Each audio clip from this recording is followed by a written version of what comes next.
Hello everyone. The next topic I'll cover that is dentine dysplasia. So dentine dysplasia is a rare disturbance of dentine formation which is characterized by normal enamel but atypical dentine formation with abnormal pulpal morphology. Basically dentine dysplasia, which is a disturbance of dentine formation but normal enamel and with some pulpal abnormality. At one time, this was thought to be a single disease entity, but it has been now separated by Shields and his associates into type 1 and type 2 dentine dysplasia. Type 1 is also known as dentine dysplasia and type 2 is known as anomalous dysplasia of dentine.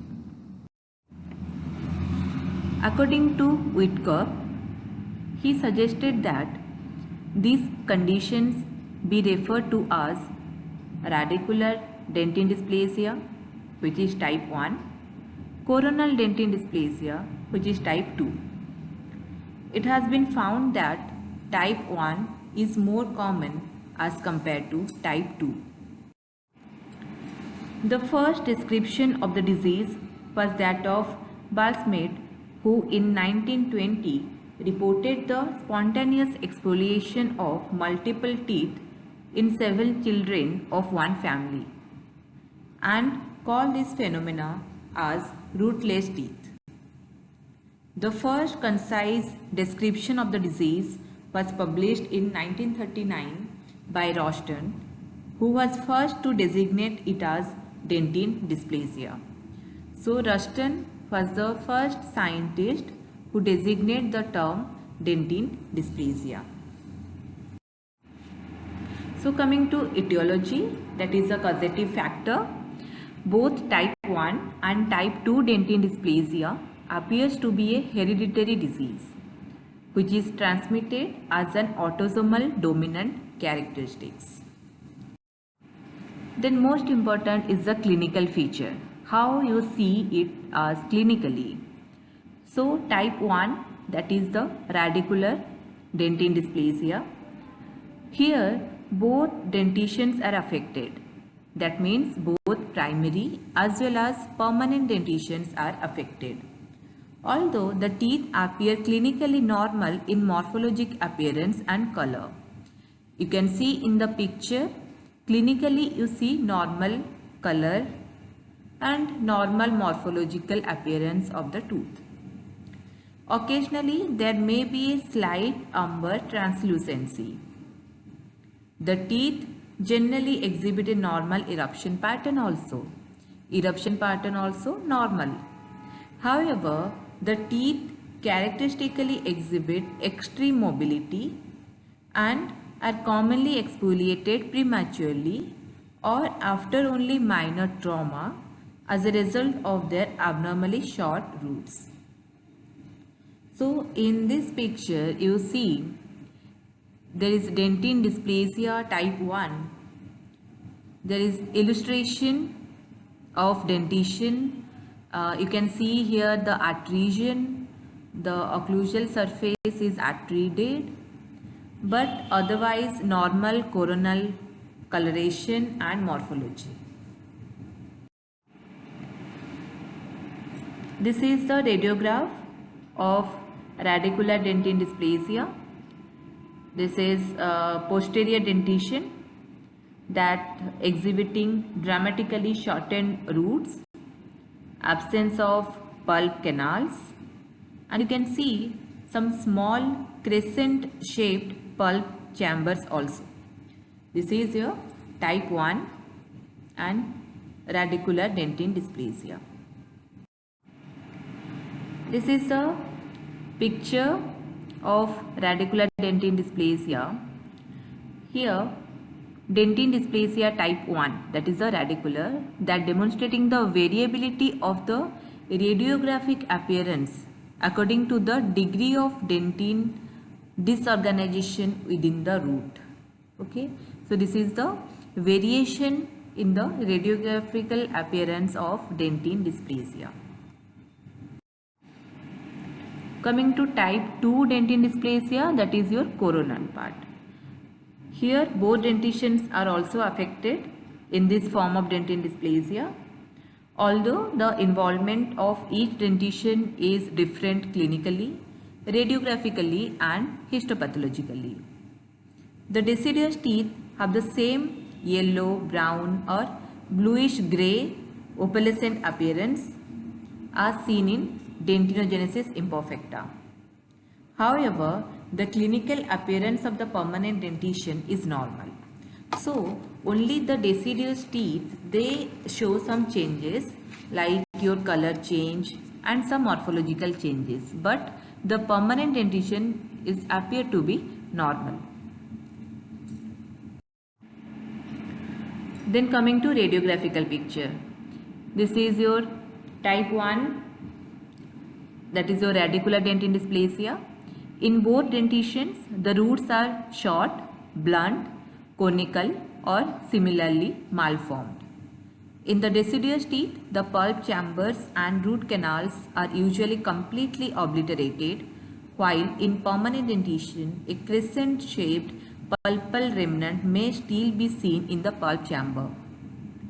This obliteration in the permanent teeth commonly occurs pre-eruptively.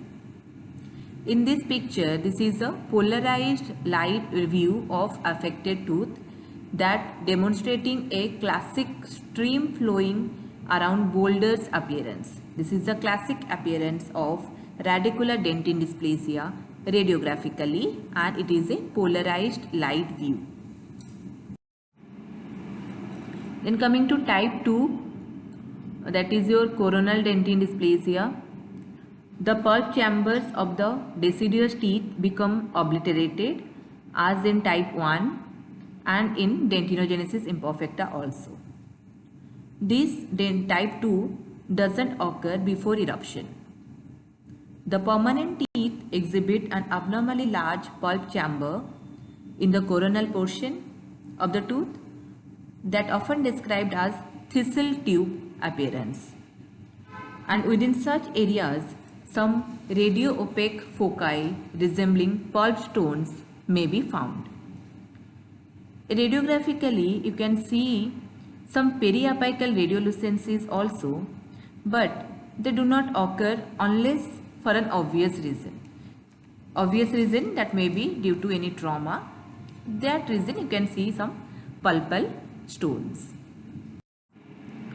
Then histopathology, that is you see under the microscope. So type 1, that is the radicular. A portion of the coronal dentine is usually normal. So it is a radicular type dentine dysplasia. So coronal part is normal.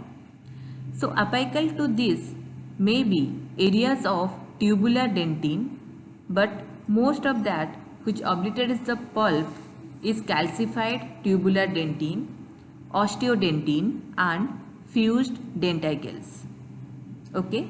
So apical to this area there may be sometimes calcified tubular dentine, sometimes osteodentine and fused denticles. Normal dentinal tubule formation appears to have been blocked so that new dentine forms around obstacles and takes on the characteristic appearance that described as lava flowing around boulders. Okay, this term you remember, lava flowing around boulders is the characteristic feature in radicular dentine dysplasia. These are all light microscopic view. Under electron microscopic studies by Schoch and his co-workers, they have suggested that this pattern of cascades of dentine that results from repetitive attempts to form root structure. So these are about the histopathological features of type 1 or radicular dentine dysplasia. Next is the coronal part, that is a coronal dentine dysplasia or type 2 dentine dysplasia. The deciduous teeth that exhibit amorphous and atubular dentine in the radicular portion, while coronal dentine is relatively normal. In the histopathological picture, you see the affected tooth exhibiting large pulp stone within the pulp chamber. You can see the pulp chamber also, you can see the pulp stone. And the permanent teeth also show relatively normal coronal dentine, but the pulp has multiple pulp stones or denticles. So the pulp stones are mostly seen in permanent tooth. Coming to treatment and prognosis. Treatment, there is no such treatment for the disease, and its prognosis depends on the occurrence of periapical lesions necessitating tooth extraction as well as upon the exfoliation of teeth due to increased mobility.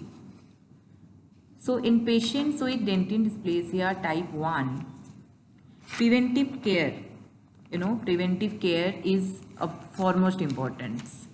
Okay, and perhaps as a result of certain roots, early loss from periodontitis is frequent, and some pulp vascular channels that extend close to the dentino-enamel junction.